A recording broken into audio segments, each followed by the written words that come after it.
కాకినాడ జిల్లా అన్నవరం తొండంగి మండలం గోపాలపట్నం గ్రామంలో గోవధ నిర్మూలనకు సంబంధించి గ్రామస్థాయి సమావేశం నిర్వహించారు. గత కొన్ని సంవత్సరాలుగా గ్రామ పరిధిలో గోవధ జరుగుతున్న విషయాన్ని గమనించిన గ్రామ ప్రజలు హిందూ మనోభావాలకు భంగం కలిగించే చర్యలను అరికట్టాల్సిన అవసరం ఉందని ఏకగ్రీవంగా నిర్ణయించారు. స్థానిక నేరెళ్లమ్మ అమ్మవారి ఆలయ ధర్మకర్త ఎడ్ల శ్రీనివాస్ ఆధ్వర్యంలో నిర్వహించిన ఈ సమావేశంలో గోవధ నిర్మూలన కమిటీ ఏర్పాటు చేశారు. మన గ్రామంలో గోవులను, ఎద్దులను, దున్నలను అతి కిరాతకంగా చంపడం జరుగుతున్నది. దానికి ఆ గోవులు ఏ విధంగా నరుగుతున్నారో అతి కిరాతకంగా ఆ శిక్షలన్నీ మా మీద ఇవ్వాల్సిందిగా చెప్పాలా. గోవులను అతి కిరాతకంగా ఎవరైతే మన గ్రామంలో నరుగుతున్నారో అదే శిక్ష మాకు ఇవ్వవలసిందిగా అమ్మవారి పేరు మీద ప్రమాణం చేయడం జరుగుతున్నది. జై గోమాత, జై జై గోమాత. ఈరోజు గోపాలపట్నం గ్రామంలో శ్రీ శ్రీ నేరెలమ్మ అమ్మవారి ఆలయం వద్ద జరుగుతున్నటువంటి ఈ కార్యక్రమం అనగా గోవును అతి కిరాతకంగా హింసించి చంపుట అనే కార్యక్రమంపై ఈ కార్యక్రమాన్ని ఎలాగ మనం అరికట్టాలి, ఎందుకు అరికట్టాలి అని ప్రజల్లోకి అంటే గ్రామస్తులలోకి తీసుకెళ్ళి ఈ కార్యక్రమంపై అందరికీ అవగాహన కల్పించాము. తద్వారా రేపటి నుంచి ఈ కార్యక్రమంపై మేమందరం కూడా ప్రతి ఒక్కరూ ఈ గ్రామస్తుల్లో ప్రతి ఒక్కరూ కూడా ముందుకు సాగుతామని, ఈ కార్యక్రమాన్ని మేము విజయవంతం చేశామని, రేపటి నుంచి అదే కార్యక్రమం ఉంటామని మీకు తెలియజేస్తున్నాము. జై గోమాత, జై జై గోమాత. ఈరోజు గోపాలపట్నం గ్రామంలో గోమాత గోవధ గురించి మా గ్రామంలో ఇది అనాదిగా జరుగుతుందండి. ఎన్నో రోజులు బట్టి జరుగుతుంది ఈ గోవధ అనేది. గత 12 సంవత్సరాలుగా కూడా మా గ్రామంలో జరుగుతుంది ఈ గోవధ అనేది.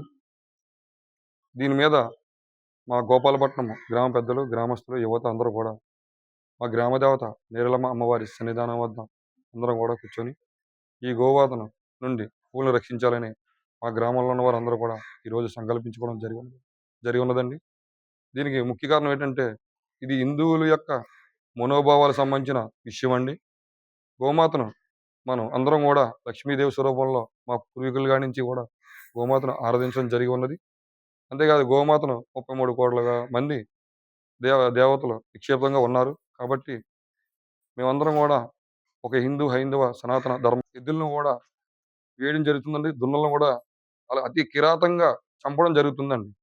ఎందుకంటే ఎంత కిరాతంగా చంపడం జరుగుతుందంటే అది చెప్పి మాటలు తట్టుకోలేకపోతున్నాం. ఎందుకంటే హిందూ మనోభావాలని వారు అనేక రకాల మా యొక్క అసన్నాన్ని అలా పరిస్థితికి వచ్చారు.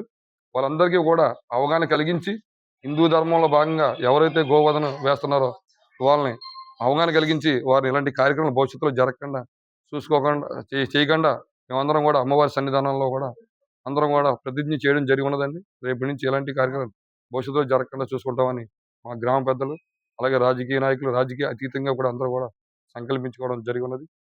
జై గోమాత, జై జై గోమాత.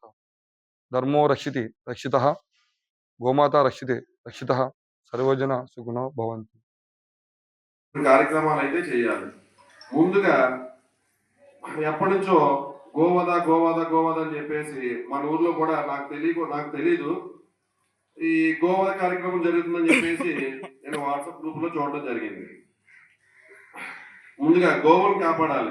గోవు అంటే ఒక అమ్మ అంటే సృష్టికి మూలం.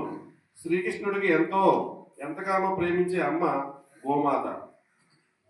మన దేవతల్లో ఒకరైన వారే గోమాత కూడా.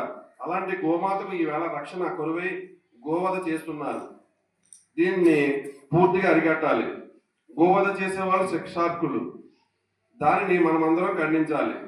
వీలైతే మనమందరం కట్టడి మీదకి వచ్చి వాళ్లను జైలుకి పంపించాలి. పోలీస్ అధికారులతో మాట్లాడి వాళ్లకు శిక్ష పడేలా మనం అందరం జరుగుతున్నప్పుడు మనం ఖండించలేనట్లయితే అది కూడా తప్పే అవుతుంది.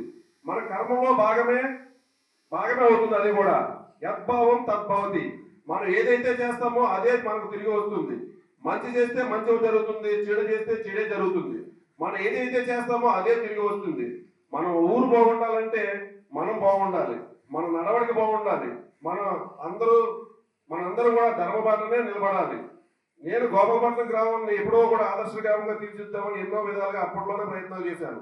ఈవేళ దీని మీద ఈవేళ కొత్తగా ఏం మాట్లాడతలేదు.